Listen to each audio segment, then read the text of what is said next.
अस्सलामु अलैकुम। Straight talk में खुश आमदीद। आपके साथ मैं हूँ आयशा बख्श। अमरीकी सदर ट्रंप जो अपने पहले दौरे सदारत में शाम, यमन, अफगानिस्तान, इराक और दीगर ममालिक में जंगें ख़त्म करवाने और अमन के अलंबरदार होने का दावा करते रहे, तो दूसरे दौर में पाक भारत समेत बहुत सी जंगें ख़त्म करवाने का क्रेडिट लेते रहे हैं। अब वेनेजुएला पर हमला करके इसके सदर निकोलस मदोरो को गिरफ्तार करने के बाद वेनेजुएला के तेल ज़खायर पर कंट्रोल हासिल करने का अज़्म जाहिर कर रहे हैं। इसके साथ साथ वो जनूबी अमेरिका के दीगर ममालिक जैसे मैक्सिको, क्यूबा और कोलंबिया को भी धमकियां दे रहे हैं। हालांकि लातीनी अमेरिका में अमरीकी मुदाखलत की तारीख सदियों पुरानी है। वेनेजुएला अपने तेल की दौलत के बायस तवील अरसे से अमरीकी साम्राज्यी पॉलिसीज़ का मरकजी हदफ रहा है। मनरो डॉक्ट्राइन हो, रूजवेल्ट की पॉलिसीज, आमरीतों की सरपरस्ती, बगावतें और पाबंदियां सब अमरीकी कोशिशों का हिस्सा रही हैं ताकि खित्ते में तेल पर कंट्रोल और बालादस्ती कायम की जा सके। आज के दौर में ट्रंप के ये इक़दामात न सिर्फ लातीनी अमरीका बल्कि दुनिया के दीगर ममालिक के अमन के लिए भी खतरा करार दिए जा रहे हैं। इस वाक़े के खिलाफ न सिर्फ अमरीका के अंदर एहतजाज हो रहा है बल्कि चीन ने भी इस पर सख्त रद्द अमल दिया है। अगर अमरीका को वेनेजुएला पर मुकम्मल कंट्रोल हासिल करने की इजाज़त दी गई तो रूस, मशरक़ी यूरोप, चीन, जापान, ताइवान और भारत जैसे ममालिक भी अपने इर्द गिर्द के ममालिक के साथ ऐसा ही तौसीई सलूक करने का जवाब पेश कर सकते हैं। अमरीका की एशियाई ममालिक में मुदाखलत की मिसालें भी मौजूद हैं। अफगानिस्तान, वियतनाम, लीबिया, शाम, इराक में अमरीकी मुदाखलतें ज़्यादा पुरानी मिसालें नहीं हैं। दूसरी तरफ अमरीकी सदर डोनाल्ड ट्रंप ने ईरान को धमकी दी है कि अगर उसने मुजाहिरीन पर तशद्दुद किया तो अमरीका उनके बचाव के लिए आएगा। इस पर ईरानी सुप्रीम लीडर के मुशीर ने खबरदार किया है कि ईरान की सलामती की तरफ बढ़ने वाला हर मुदाखलत पसंद हाथ काट दिया जाएगा। ट्रंप की ईरान को धमकी का भरपूर पस मंजर भी है क्योंकि अमेरिका काफ़ी अरसे से ईरान में रजीम चेंज की कोशिश में मसरूफ़ है। हालिया इजराइल ईरान जंग के दौरान भी ऐसी साजिश की खबरें आईं, जबकि अमरीका मशरिक़ वुस्ता में ईरानी असर रसूख को कम करने के लिए भी बहुत से इक़दामात उठा चुका है। अब वेनेजुएला के वाक़े के दौरान जिस तरह ईरान में हुकूमत मुखालिफ मुजाहरे हुए, क्या अमरीका इनका फ़ायदा उठाते हुए फिर रजीम चेंज की कोशिश करेगा? अगरचे अमरीका 1979 से इस कोशिश में नाकाम रहा है, इसके बावजूद एक मरतबा फिर अमरीका की जानिब से ऐसी कोशिश को खारिज अज़ इम्कान करार नहीं दिया जा सकता। यूं ये सवाल आज की तारीख में आलमी सियासत का अहम तरीन सवाल बनकर सामने आ रहा है कि क्या अमरीकी तौसी पसंद अज़ाइम सिर्फ लातीनी अमरीका तक महदूद रहेंगे या मुस्तक़बिल में एशियाई ममालिक और दीगर खित्तों में भी इसी तर्ज के मॉडल्स अपनाए जाए। इसी पर प्रोग्राम के पहले हिस्से में गुफ्तगू रहेगी। हमारे साथ हैं हसन निसार, जैगम खान, शहजाद चौधरी और रज़ा रूमी साहब। आप सभी के लिए प्रोग्राम का सवाल। अमेरिका का वेनेजुएला पर हमला, सदर की गिरफ्तारी, आलमी सियासत में ताकत के तवाज़ुन यानी जिसकी लाठी उसकी भैंस का असूल, क्या आलमी असरात होंगे? शहजाद चौधरी साहब, अमेरिका ने जो पैगाम दिया है, क्या कहा जाए ये वेनेजुएला तक महदूद है, लातीनी अमेरिका तक महदूद है, या अमेरिका भी तौसी पसंदाना अज़ाइम रखता है और इसको देखते हुए और भी बहुत से मॉडल सामने आ सकते हैं? अच्छा, मेरा ख्याल है तौसी पसंदाना अज़ाइम से ज़्यादा अमेरिका अपने पिछवाड़े के बारे में फिक्रमंद रहता है और रहता है क्योंकि वहाँ की जो लैटिन अमेरिका की जो तारीख है और जो वहाँ के रुझानात हैं वो हमेशा सोशलिस्ट, वो हमेशा प्रोग्रेसिव, उस किस्म की सोच के हामिल रहे हैं। और वहाँ की हुकूमतें चाहे वो किसी डिक्टेटर के तहत थीं या किसी डेमोक्रेट के नीचे थीं, लेकिन जब भी ऐसी हुकूमतें आईं जहाँ पर कि एक इंडिपेंडेंट सोच लेके कोई सदर या लीडर आगे आया तो उसको अमेरिका ने हमेशा खतरा ही समझा। उसका फिर अमेरिका तरीका ये निकालता था कि वहाँ पर या अंदरूनी डोमेस्टिक कोई डिस्टर्बेंस क्रिएट कर दी, नए इलेक्शन फोर्स कर दिए, उसको पकड़ लिया, उसको भगा दिया। ये पहली मर्तबा नहीं हुआ कि सदर को उठा के ले गए। 1990 में भी पनामा का सदर जो था इसी तरीके से उसको उठा के ले आए और वो भी एक कहानी बनी, हमारे सामने है पनामा का जब सदर को उठाया गया, ये एग्जैक्टली इसी तरीके से। तो ये तो अमेरिका का वहां और पिछवाड़े के बारे में बहुत ज्यादा सेंसिटिव है। बल्कि ट्रंप ने कहा कि वेस्टर्न हेमिस्फेयर यानी वो दुनिया का जो आधा इलाका जिस पर के सिर्फ अमेरिका ही नजर आता है, पैसिफिक, अटलांटिक और कुछ ही हद तक यूरोप का कुछ हिस्सा, वहां पर अमेरिका ही हमेशा एक बड़ी ताकत बन के रहेगा, बाकी सब उसके जेर असर रहेंगे। तो ये तो उसकी सोच है, उसकी पॉलिसी है। पहले क्यों नहीं करते थे? मेरा ख्याल है हर हुकूमत और हर इंतजामिया के अंदर मुख्तलिफ लोगों की मुख्तलिफ सोच हुआ करती है। जो नियो कंजर्वेटिव थे, अब आप समझिए कि पोस्ट नियो कंजर्वेटिव एक ग्रुप है, एक हॉक्स हैं जो कि वहां बैठे हैं जिन्होंने ये काम किया। وجہ بہت ساری آپ نے مینشن کی, آپ نے تیل کا ذکر کیا, وہاں پر یہ بھی ہے کہ چین کا بہت اثر رسوخ تھا وینزویلا میں. کوئی ایسا لیڈر جو کہ آزادانہ پالیسی لے کے سامنے آتا ہے, جو کہ یہ مدورو لے کے چل رہے تھے, ان کے جو پہلے صدر تھے شاویز, ان کی ٹریڈیشن کو آگے کیری کرتے ہوئے, تو ان کی سوچ کی وجہ سے وہاں پر چین, ایران اور کسی حد تک روس کو بھی پیر جمانے کا جگہ مل رہی تھی, جو کہ امریکہ کا بہت بڑا خطرہ سمجھتا ہے. تو امریکہ کو ان کو زیر اثر علاقوں کو قابو کرنے میں مشکل نہیں آتی ہے اسی طریقے سے جا کے, اور یہ کافی عرصے سے چل رہا تھا وینزویلا کے خلاف, کبھی ایک طرف فورس لانچ کر دی, کبھی اس کو کوسٹل ایریا کے اندر پریشر ڈال دیا. اس کے اثرات کیا ہوں گے؟ اثرات مجھے یوں لگتا ہے کہ جب ٹرمپ اپنے ایک زون آف انفلوئنس کو ڈیفائن کرتا ہے کہ یہ جو ویسٹرن ہیمسفیئر ہے یہ میرا ہے, تو پھر اسی طریقے سے روس اپنے آپ کو ہی سمجھتا ہے کہ اچھا, پھر اس کا مطلب ہے کہ جو یورپ کا حصہ اس کے ارد گرد ہے, یا جو اپنا پرانا سینٹرل ایشیا کا علاقہ جو کہ پہلے سوویت یونین تھا, وہ اس کے زیر اثر ہونا چاہیے. چین کہے گا اسی طریقے سے کہ BRI جن ملکوں میں ہے, جہاں جہاں پہ انہوں نے تعلقات ہیں, وہ اس کے زیر اثر ہوگا. اور لگتا بھی ایسا ہی ہے کہ وہ ایک آرڈر جو کہ رول بیسڈ دوسری جنگ عظیم کے بعد چلا تھا, اس کو اب 3-4 مختلف زونز کے اندر ڈیوائڈ کر دیا جائے گا. اور پہلے تو لکھا ہوا تھا UN security council, United nations کے نیچے کہ رول بیسڈ آرڈر کیا ہوگا. اب وہ لکھا ہوا ویسے ہی رہ جائے گا, اور یہ جو 3 بڑے ہوں گے یہ فیصلہ کریں گے کہ ان کے زون آف انفلوئنس کے اندر کون کس طریقے سے رہے گا. چین ہمارے علاقے میں ہمیں افیکٹ کرتا ہے, ہندوستان کو بھی افیکٹ کرتا ہے. کیا ہندوستان کبھی اتنا بڑا ہو پائے گا؟ میرا نہیں خیال. دیکھیے 9 کروڑ کی آبادی اور 2 کروڑ کی آبادی میں بہت فرق ہوتا ہے. یعنی وینزویلا 2.5 کروڑ کا ملک اور ایران تقریباً 10 کروڑ کا ملک. اب 10 کروڑ کے ملک کے اندر جہاں پر کہ آپ کا احساسات اور جذبات پاپولیشن میں آلریڈی ایک ملک کے خلاف اتنے زیادہ ہوں, وہاں پہ اتنی زیادہ پھیل چکا ہو ایک اثر, اور 10 کروڑ عوام کو قابو کرنا کس طرح؟ ورنہ تو فوردو کے بعد جب انہوں نے اٹیک کیا, وہ جو بار بار جس کا ذکر کرتے ہیں, تو وہاں پر رجیم چینج ہو جانی چاہیے تھی. اتنا انہوں نے ٹرائی کر لیا, نہیں ہو پائی. تو میرے خیال میں یہ جو بڑی قوتیں ہیں ان کو بھی دیکھنا پڑتا ہے کہ کتنا بڑا علاقہ ہے, کتنی بڑی پاپولیشن ہے, اور کس طریقے سے وہ اپنے آپ کو اس کو زیر اثر لایا بھی جا سکتا ہے یا نہیں. تو اس کا خطرہ اس طرح سے تو نہیں ہے, لیکن رول بیسڈ آرڈر کو اب ریپلیس کرنے کے لیے کچھ نہیں رہ گیا, کیونکہ امریکہ نے اپنی پوزیشن کو ایبڈیکیٹ کرتے ہوئے اپنے آپ کو لمٹ کر لیا ایک لمیٹڈ ایریا کے اندر, جس کو ویسٹرن ہیمسفیئر کہتا ہے. ٹھیک ہو گیا. زیغم صاحب, ماضی ایک رہا, ایک بیک یارڈ ہے امریکہ کا, اور وہ اس کو لے کے کنسرنز بھی ہے, مگر آج 2025 میں وہ ٹرمپ جو کہ پچھلا پورا سال کوئی اور کہانی دیتے رہے دنیا کو, سچ یا جھوٹ, وینزویلا پر جس طرح انہوں نے خود کو مسلط کیا ہے, کیا اسی طرح کا اقدام چین, روس جیسے بڑے ممالک بھی جو کہہ رہے ہیں شہزاد صاحب کے 2 اور 3 کنٹریز زون بن جائے, پاور زون بن جائے, کہ وہ جہاں جہاں محدود ہوں گے وہاں پر اب ان کا رول چلے گا اور UN نہیں رہے گا, کیا ہم ایک نئے طرز کے رول کی طرف دنیا بڑھ رہی ہے؟ ہمسایہ ممالک کو اپنی اپنی پاورز کے ساتھ ہی بنا کر رکھنا ہے جہاں پر وہ موجود ہیں, ان کی اپنی سے ختم ہے. دیکھیں, امریکہ تو ایسی کہانیاں ہمیشہ سناتا رہا ہے, اور صرف امریکہ نہیں, جو بھی بڑی طاقت ہے, سوویت یونین ہوا کرتا تھا, وہ بھی کہانیاں سنایا کرتا تھا. وہ کہتے تھے نا, بومنگ کنٹریز انٹو ڈیموکریسی, یعنی جنگی جہازوں سے جمہوریت آتی تھی. اور کیسی جمہوریت آتی تھی وہ ہم نے عراق میں بھی دیکھی, لیبیا میں بھی دیکھی, سیریا میں بھی دیکھی. یہ تو کل ہی کی بات ہے نا. تو بلند بانگ دعوے تو اپنی جگہ, جو حقیقت ہے وہ یہ ہے کہ جو امن ہے, جو انصاف ہے, جو مساوات ہے, وہ ان ترقی یافتہ ملکوں کے اندر تک ہے. وہ اپنے شہریوں کو اس کا حقدار سمجھتے ہیں. جہاں تک دنیا کا تعلق ہے, بین الاقوامی تعلقات کا تعلق ہے, وہ ایک جنگل ہے جہاں آج بھی شیر اور چیتے چوپایوں کا شکار کرتے ہیں, ہمیشہ کرتے تھے. اب جنگلوں کی عملداری بدلتی رہتی ہے.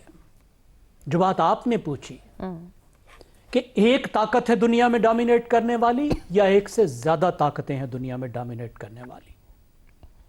جب کولڈ وار کا ایرا ختم ہوا, جب سوویت یونین بکھرا, تو اس وقت ایک ایسا دور آیا جس وقت امریکہ دنیا کی سول سپر پاور بن گیا, واحد طاقت. تو پھر ساری دنیا میں اس کا سکہ چلتا تھا. جس کو ہم رول بیسڈ آرڈر کہتے ہیں, وہ امریکن بیسڈ آرڈر تھا. وہ دنیا پر عمل درآمد اس کا ہوتا تھا, امریکہ پر نہیں ہوتا تھا. امریکہ اس وقت بھی یہی کرتا تھا, لیکن فرق جو ہے وہ یہ پڑا کہ اس وقت امریکہ ساری دنیا میں کرتا تھا. अब अमेरिका को भी मालूम है मैं सारी दुनिया में नहीं कर सकता, तो वो एक ग्रेट पावर के तौर पर अपने इलाके पर, अपने स्फीयर ऑफ इन्फ्लुएंस पर वो ज्यादा फोकस कर रहा है। और जिसका एक लाजमी नतीजा निकला है कि जो दूसरी दो ग्रेट पावर्स हैं इस वक्त, चीन और रूस, वो जो अपना खित्ता है उस पर अपनी ताकत एग्जर्ट करेंगी। अब जो अमेरिका का अपना खित्ता है, जो वेस्टर्न हेमिस्फीयर है, देखिए उसमें तो उसने 1823 में, जिस वक्त वो ग्रेट पावर, जिस वक्त वो सुपर पावर नहीं था, ग्रेट पावर बनने की तरफ जा रहा था, 1823 में वहां के सदर, अमेरिका के सदर जेम्स मेनरो ने कहा था कि अब यहां कोई कॉलोनियल ताकत नहीं आएगी, कोई यूरोपीय आके यहां कब्जा नहीं कर सकता। इसका मतलब यह है कि ये खित्ता, जंगल का ये हिस्सा हमारा है, कोई और यहां शिकार करने नहीं आएगा। और उस अरसे में, उस वक्त से लेकर अब तक अमेरिका ने वहां 20 बार हुकूमतें बदली हैं, एक सरबराह हुकूमत को कत्ल कराया है, 8 को जिला वतन किया है। ये उनके लिए बहुत सेंसिटिव इलाका है। यहां उन्होंने कभी भी इस बात की इजाजत नहीं दी कि कोई ऐसी हुकूमत रहे जो उनके लिए थ्रेट बन सके। उन्होंने हमेशा एक्शन लिया है और अब भी वो दिखा रहे हैं कि हम सस्ता जरूर रहे थे, लेकिन इसका मतलब ये नहीं है कि हम में ताकत नहीं है कि हम अपने इलाके पर असर ना डाल सकें।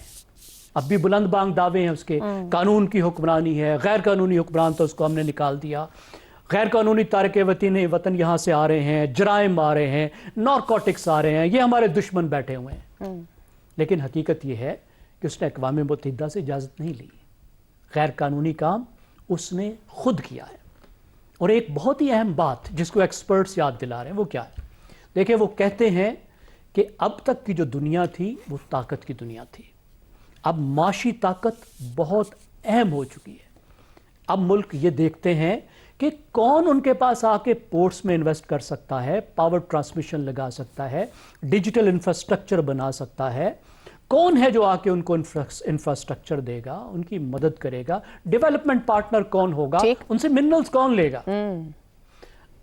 अमेरिका जो पहले दुनिया का डेवलपमेंट पार्टनर हुआ करता था अब नहीं रहा, तो अब उसके इस एक्शन के भी नाकामी के इम्कानात मौजूद हैं और दोनों मंजरनामे मौजूद हैं। दुरुस्त। अगर वो इसको संभाल पाता है, अगर वो यहां पे माशी तौर पर इसको स्टेबल कर लेता है, लिवरेज कर लेता है हालात को, फिर तो ठीक है। दुरुस्त। लेकिन दूसरा चांस का काफी सारा मौजूद है कि ये खित्ता दोबारा से मसलों में चला जाएगा। ठीक। ये एक दलदल भी बन सकता है अमेरिका के लिए। दुनिया भर के एक्सपर्ट्स याद दिला रहे हैं कि ये एक और इराक भी बन सकता है और इसकी वजह से अमेरिका का जो इन्फ्लुएंस है उसमें मजीद कमी भी हो सकती है। ठीक हो गया, वैलिड पॉइंट। हसन निसार साहब, क्या दुनिया एक ऐसे नए आलमी निज़ाम की तरफ बढ़ रही है जहां ताकत कानून पर और मफाद इंसाफ पर हावी होगा? भाई मैं तो इसे वसी तर तनाजुर में देखना और समझना मेरा ख्याल है ज़रूरी है। सही। देखो, इंसान ने कई जिहतों में माइंड बॉगलिंग, हैरान कुन तरक्की की है। गुज़श्ता चंद सदियों के अंदर अंदर बनी नौ इंसान के खुराक, लिबास, वो लाइफस्टाइल, रिहाइश, travelling, you just name it, मुकम्मल इनकलाब है। हंसी आती है सर सैयद का सफरनामा पढ़ के, वो कहता है वो बाथरूम में तो बारिश हो रही है। बैरी जहाज में गया था बेचारा, वो बाथरूम में जगह था, वो शावर वगैरह, पागल हो गया। अच्छा, तो लेकिन इंसानी जबिल्लत में कतअन कोई तब्दीली नहीं आई। नफरत, मोहब्बत, धोखा, लालच, तौसी पसंदी, गलबा, ताकत, इख्तियार, हवस इक़्तिदार, उसका तुर्रा इम्तियाज था, है और रहेगा। ये बिल्कुल ज़हन में रखो। कुरानिक विज़डम कहती है बेशक तुम गालिब आओगे अगर तुम मोमिन हो। इसका मतलब है, वो क्या कह रहा है, गालिब आओ। फर्क क्या है दीन मुबीन में और बाकी गलबे में, कि वो इसलिए आपको गलबे में देखना चाहता है, मोमिन को, मुसलमान को नहीं, कि आपको कोई अब्यूज ना कर सके। ये और तरह की बात है। Might is right. अज़ल ता अब तक का मुसल्लमा असूल है जो कभी तब्दील नहीं होगा। और आखिरी बात सुनो जी, मैंने जब ये सुना या पढ़ा तो मेरी हंसी निकल गई, ध्यान मेरा बिल्कुल कहीं और चला गया। वेनेजुएला के सदर और उसकी बीवी की गिरफ्तारी से मुझे 2 नामवर हुक्मरान याद आए माजी के। एक का नाम था बायज़ीद जल्दरम, अल्दरम कहते हैं आसमानी बिजली को। दूसरे का नाम था अमीर तैमूर, जिसे गोरा लिखता है अर्थ शेकर। दोनों मुसलमान, अपनी अपनी किस्म के और रास्को लकीदा। तो उसने तैमूर ने यल्दरम को, एल्दरम प्रोनाउंस करते हैं, मैं लोकल में उसमें कर रहा हूँ, कैद करके उसके हरम पे भी कब्जा कर लिया था। ये तो एक कोई बुढ़ी सी ले गए पड़ गए। तो take it easy, there is nothing new,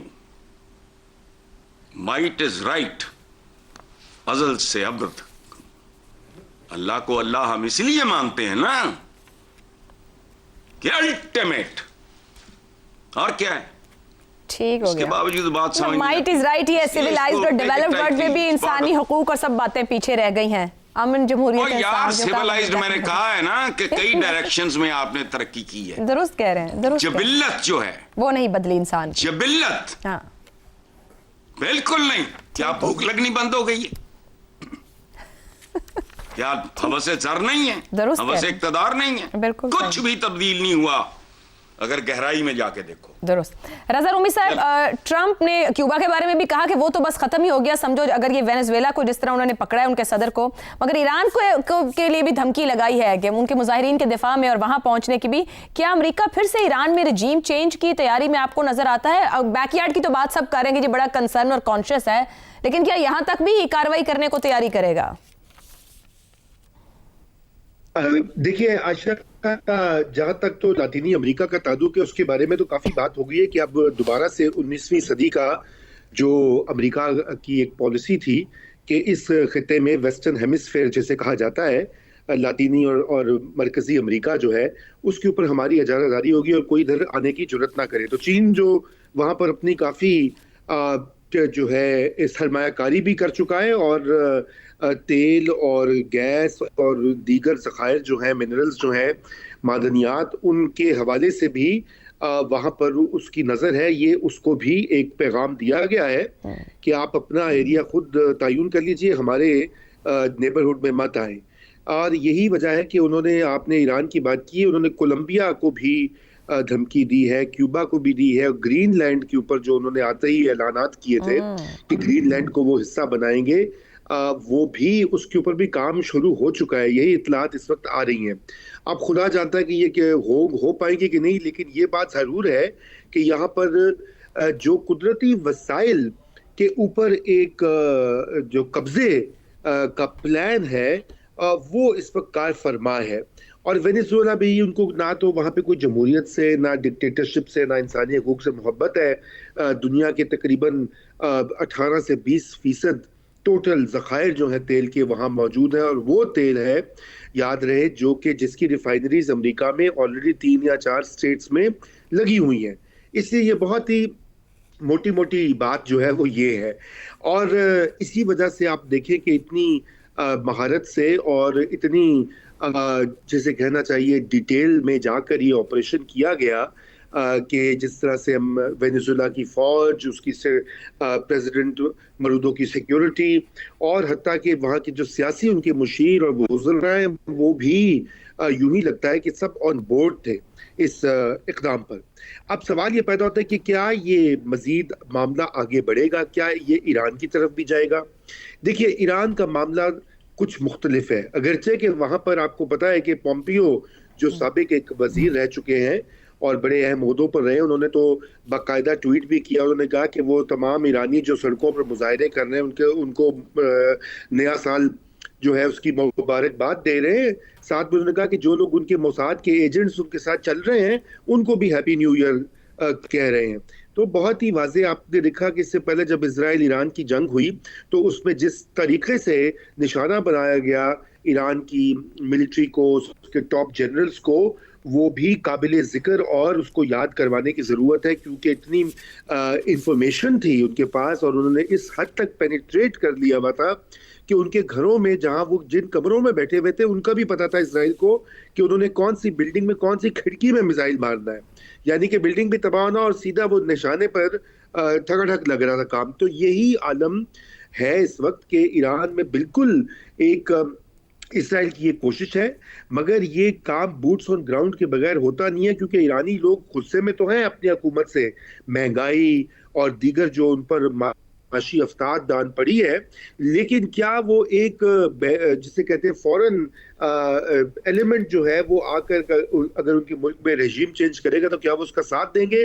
ابھی تک تو ایسا نہیں لگتا. بلکہ جو ایران سے تعلق رکھنے والے ایکسپرٹس بھی ہیں مغربی دنیا میں، مثلا ولید نظر ہیں یا اور بھی ہیں، وہ یہ کہتے ہیں کہ ابھی جتنا بھی غصہ ہو لیکن اس طرح کے اقدامات کی ایرانی عوام تائید نہیں کریں گے، اور اگر نہیں کریں گے تو پھر واپس اسٹیبلٹی نہیں آئے گی. اس کے لیے بوٹس آن گراؤنڈ بھیجنے پڑیں گے، اور وہ ابھی امریکہ تیار نہیں ہے، کیونکہ اس کا مڈل ایسٹ میں یا دیگر جگہوں پر بوٹس آن گراؤنڈ بھیجنے کا تجربہ ناکام ہوا ہے. عراق ہو، افغانستان ہو، لیبیا ہو، اور اس سے پہلے کی جنگوں میں بھی وہاں پہ ہمیشہ امریکہ کو ایک تو بہت لمبے عرصے رہنا پڑا ہے، جانی نقصان بھی اٹھانا پڑا ہے، اور ناکامی کا سامنا بھی ہوا ہے. تو اس وقت یہ ہے کہ ایک کوشش تو یقیناً اسرائیل اور وہ کرے گا، مگر کیا وہ اس حد تک کامیاب ہوگی؟ دیکھیے یہ کہنا قبل از وقت ہے. میرا جہاں تک خیال ہے یہ بہت مشکل ہوگا. اب اگر وہ کر پاتے ہیں، کیونکہ ان کا بہت بڑا نیٹ ورک موجود ہے ایران میں، بدقسمتی کی تو یہ بات ہے، کیونکہ ہم تو پوری عمر یہی کہتے تھے کہ یہ ایک شاید سازشی تھیوری ہے کہ موساد کا ایجنٹ ہر جگہ موجود ہے اور یہود و ہنود کی سازش ہے. تو اب انفارچونیٹلی یہ مقام، یہ دن بھی آ گیا کہ وہ تمام کنسپریسی تھیوریز جو ہے وہ سچ ثابت ہو رہی ہیں. تو اس لیے حتمی طور پہ کچھ نہیں کہا جا سکتا. عائشہ جی بالکل درست ہو گیا. انٹرنلی ریاستوں کو اور ملک کو پہلے حل کرنے کی ضرورت ہے. ایک بریک لیتے ہیں. ہم بریک سے واپس آئیں گے تو بات کریں گے کہ حکومت نے گورننس کی اصلاحات کے لیے 15 رکنی کمیٹی بنائی ہے اور IMF کی ڈیمانڈ پر یہ بنائی گئی ہے. دیکھنا یہ ہے، اس بریک کے بعد یہ جاننے کی کوشش کریں کہ اب کی بار کچھ مختلف ہو پائے گا. اس بریک کے بعد پروگرام میں ایک بار پھر خوش آمدید. نومبر 2025 میں IMF نے governance and corruption diagnostic report جاری کی تھی. اس رپورٹ نے واضح کیا تھا کہ ادارہ جاتی کمزوریوں، غیر شفاف پالیسیز، سیاسی اثر و رسوخ اور کمزور احتساب کے باعث ہر سطح پر کرپشن سرایت کر چکی ہے، جس کی وجہ سے ملک کی معیشت ہر سال تقریباً 6.5% تک نقصان اٹھا رہی ہے. رپورٹ میں یہ بھی بتایا گیا تھا کہ گزشتہ 2 برس میں نیب کی جانب سے کی جانے والی 5 کھرب اور 300 ارب روپے کی ریکوریاں بہت بڑے نقصان کا ایک معمولی عکس ہے، جبکہ پیچیدہ ٹیکس نظام، ناقص ترقیاتی بجٹ اور سرکاری اداروں میں ناکافی نگرانی اس بحران کو مزید بڑھا رہی ہے. اسی سبھی پس منظر میں گزشتہ روز وزیر اعظم نے اقتصادی گورننس کے نظام کو بہتر بنانے کے لیے ایک 15 رکنی کمیٹی تشکیل دی ہے، جس کی قیادت وفاقی وزیر خزانہ کریں گے. اب اس کمیٹی کا مقصد یہ ہے کہ حکومت کے تمام اقتصادی اور سرکاری گورننس اصلاحات کو مربوط، شفاف اور مؤثر بنایا جائے. کمیٹی سہ ماہی بنیادوں پر وزیر اعظم کو رپورٹس پیش کرے گی تاکہ بدعنوانی کے ساتھ جڑواں مسائل کا پائیدار حل تلاش کیا جا سکے. یہ اقدام ظاہر کرتا ہے کہ حکومت IMF کی رپورٹ میں اٹھائے گئے خطرات کو بظاہر سنجیدگی سے لیتے ہوئے ادارہ جاتی اصلاحات کے ذریعے ملک میں شفافیت، احتساب اور عوامی اعتماد بڑھانے کی کوشش کر رہی ہے. تاہم سوال یہ ہے کہ کیا یہ نئی کمیٹی واقعی وہ خامیاں دور کر پائے گی جس کی نشاندہی بار بار IMF کر رہا ہے؟ پاکستان میں ماضی میں بھی کئی مرتبہ ایسے اصلاحاتی اقدامات اور کمیٹیاں تشکیل دی گئی ہیں، مگر بروقت عمل درآمد نہ ہونے، سیاسی دباؤ اور ادارہ جاتی کمزوریوں کی وجہ سے محض کاغذی حد تک ہی محدود رہ جاتی ہیں. ہر نئے اقدام کے ساتھ توقعات بڑھ جاتی ہیں، لیکن اگر بنیادی نظام اور احتساب کے مؤثر طریقے ہی نہ ہوں تو یہ اصلاحات ایک وقتی نمائش سے زیادہ کچھ ثابت نہیں ہوتی. ایسے میں سوال یہ ہے کہ کیا یہ کمیٹی ریاستی ساخت میں بدعنوانی کا خاتمہ کرنے کے لیے اقدامات کر سکے گی؟ مطلب یہ کہ 15 رکنی کمیٹی بنا تو دی وزیر اعظم نے، کیا امید رکھی جائے؟ اس سے سوال پینل کے سامنے رکھیں گے. گورننس خامیوں کی نشاندہی، وزیر اعظم نے 15 رکنی کمیٹی تشکیل دے دی. ماضی میں ایسی اصلاحاتی کمیٹیوں اور اقدامات کی ناکام مثالیں، کیا اس بار کچھ مختلف ہوگا؟ زیغم صاحب، کوئی امید رکھیں نہ رکھیں، کیونکہ کمیٹی یا رپورٹیں ہمارے ہاں بہت ہوتا ہے، عوام کے لیے نتائج، اصلاحات ملتے نہیں ہیں ہمیں. IMF का तो एक सादा सा मसला है, IMF का काम जान बचाना है। IMF का काम जो है वो ऐसा ही है जैसे एमरजेंसी वार्ड का काम होता है। आपको पहलवान बनाना उसका काम ही नहीं है।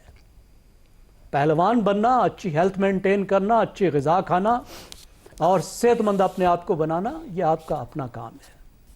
और ये इस वजह से नहीं हुआ कि पाकिस्तान की रूलिंग एलीट करना नहीं चाहती।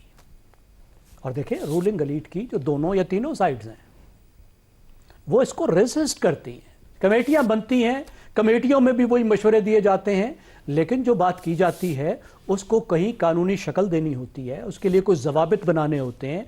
फिर जब ज़वाबित बनते हैं तो उन पर अमल दरामद करना होता है। उसकी रेजिस्टेंस खुद ब्यूरोक्रेसी के अंदर से आती है, उसको बिजनेसमैन रेजिस्ट करता है, उसको सियासतदान खुद रेजिस्ट करता है। तीनों आपके पार्ट जो एलीट के हैं वो अपने वेस्टेड इंटरेस्ट की वजह से किसी भी तब्दीली को, किसी भी रिफॉर्म को जो पाकिस्तान को सीधा कर सके उसको रेजिस्ट करते हैं। छोटी और सी अगर इस कमेटी में भी सब ब्यूरोक्रेट्स हैं तो सर इन तीन को पहले कैसे तब्दील करें फिर? देखिए, अब मसला जो है वो ये है कि जब तक, अब मुल्क को चलाना तो एलीट ने है ना, जहां सियासतदान होंगे, जहां बैठते हैं सियासतदानों ने बैठना है, जिन सीटों पे ब्यूरोक्रेट्स ने बैठना है ब्यूरोक्रेट्स ने ही बैठना है, और जहां पे बिजनेसमैनों ने बैठना है इन्होंने ही बैठना है। सही। आप मैं तो वहां जाके बैठ नहीं सकते। लेकिन मसला ये है कि क्या पाकिस्तानी एलीट खुद ये फैसला कर चुकी है कि अब पाकिस्तान को बदलना है, उन्होंने अपने इंटरेस्ट की कुछ कुर्बानी देनी है। सियासतदानों ने जो है वो पॉलिटिकल इकोनॉमी की कुछ कीमत देनी है, ब्यूरोक्रेट्स ने जो ताकत ग्रैब की हुई है, अच्छा सवाल है, अंदर धींगा मुश्ती है DMG और नॉन DMG की, उसको कुछ इन्होंने देना है। क्या अंदरूनी तौर पर क्या बिजनेसमैन कुछ कुर्बानी देने को तैयार है, टैक्स देने को तैयार है? जब तक ये खुद ये फैसला नहीं करेगी पाकिस्तान की पावर एलीट कि भाई अब ये मुल्क हमारा वजन नहीं उठा सकता, तो फिर ये बात तो वजीर आजम साहब को भी पता होगी कि पहले पावर एलीट को लेक्चर करें और उसके बाद ये कमेटी पर आए। रजा रूमी साहब, PDM दौर में शहबाज शरीफ साहब ने कमेटी बनाई, नाकाम रही, उससे पहले बनाई, नताइज ना मिले, इमरान खान साहब ने भी कमेटियां बनाई, फिर मुशर्रफ दौर और उस 90 की दहाई की भी बातें करें, इस्लाहात की बातें होती हैं, मसाइल भी सबको पता है, रिजल्ट क्यों नहीं मिलता? अच्छा, आप तो अभी की बातें कर रही हैं। अगर आप 1947 से देख लीजिए कितनी कमेटियां और कितने कमीशन बने हैं तो आप जो है ना हैरान परेशान हो जाएंगी। देखिए, ये एक क्लासिक ब्यूरोक्रेटिक जो है ये हरबा है कि जो भी चीज़ हो उसके ऊपर एक कमेटी बना दो, और जो वहाँ पे IMF वाले बैठे हुए, आपके ख्याल से क्या वो कोई बहुत ही इनकलाबी और विजनरी है? वो भी ब्यूरोक्रेट्स ही हैं। वो देखेंगे अच्छा जी कमेटी बना दी है 15 मेंबर की, हाई पावर्ड, जबरदस्त, हमारी रिपोर्ट के ऊपर काम हो रहा है और खाना पुर हो गया, और अगली जो किस्त वस्त है या प्रोग्राम की एक्सटेंशन होनी है, इसे कहते हैं फाइल का पेट भरना। एक तो पाकिस्तान में फाइल को पहिए लगाए जाते हैं, दूसरा फाइल का पेट भी भरा जाता है इस तरह के तरीकाकार से। तो ये तो एक रवायती तरीका है। बात यह है कि ये जो मसाइल जिनकी निशानदही की गई थी, IMF की रिपोर्ट में भी बहुत सारे नकाइस और सुकुम है, तो उसको भी कोई सहीफा नहीं समझना चाहिए। और बहुत सारे उसके, आपको पता है डॉक्टर शाहिद कारदार साहब जो कि पहले रहे भी हैं बड़े आला ओहदों पर, उन्होंने उसकी बड़ी तनकीदी एक मजमून भी लिखा था अखबारात में कि क्या क्या मसाइल थे, मगर उसमें जिन मसलों की तरफ इशारा किया गया है वो अहम मसाइल है। प्रॉब्लम जो है, और मैं मुख्तसर चूंकि वक्त इस सेगमेंट में कम होता है, देखिए ये एक सिस्टम वाइड फेलियर है। यानी कि जो निज़ाम है वो इस कदर उसकी शिकस्त रेख्त का शिकार है कि उसको आप ठीक करने का सोचते नहीं। जो मसाइल वहां पर कहे गए, पाकिस्तान में ऐसे इदारे मौजूद हैं जो उसका हल निकाल सकते हैं या कुछ वो उसके ऊपर बेहतरी ला सकते हैं। मसलन आप ऑडिटर जनरल ऑफ पाकिस्तान का इदारा है जो कि सारी स्पेंडिंग जो होती है पब्लिक, उसके ऊपर सालाना रिपोर्ट बनाता है, अरबों रुपए की वो निशानदेही करता है। फिर इसी तरह आप देख लिए हर वजारत की एक अकाउंट्स कमेटी होती है जो कि बिल्कुल गैर फाल है। फिर आप देखिए कि पार्लिमानी कमेटियां होती हैं, पार्लियामेंट्री कमेटी तो जो है, और सियासतदानों ने तो अपना काम टोटली का ब्यूरोक्रेट्स पे छोड़ दिया है, चाहे वो वर्दी वाले हों या ना वर्दी वाले हों।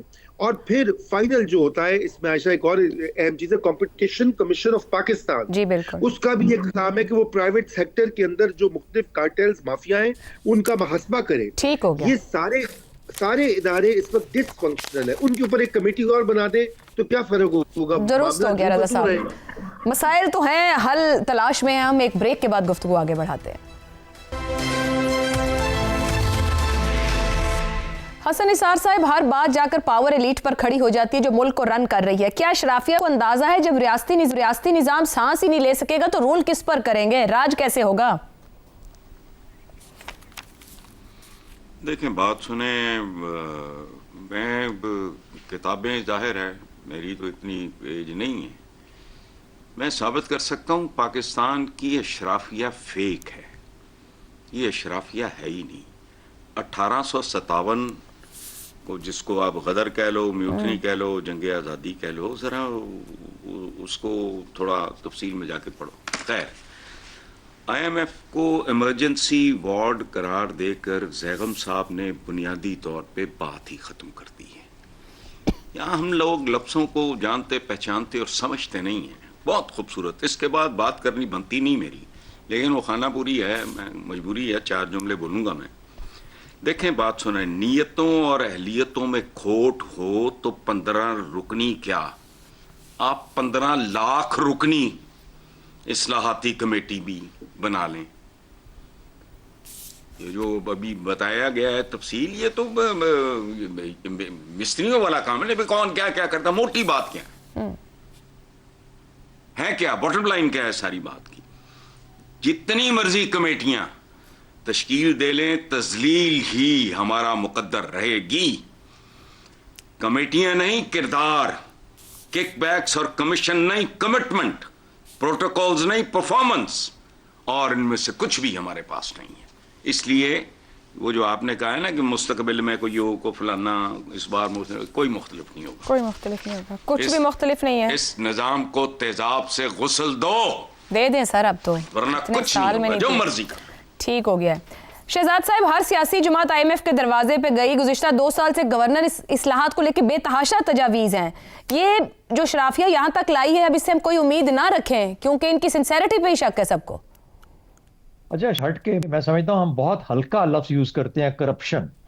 करप्शन बहुत हल्का लफ्ज है, गो कि मिस गवर्नर से ही निकलता है, और IMF ने उस हिसाब से हमें बता दिया।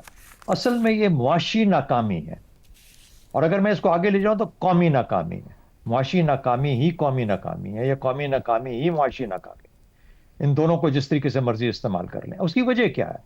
एक तो वो जो पैसा खाया जाता है करप्शन के अंदर, वो तो वाजे हो गया। दूसरा है, इस मईशत के अंदर कोई जान ही नहीं है, ग्रोथ नहीं है।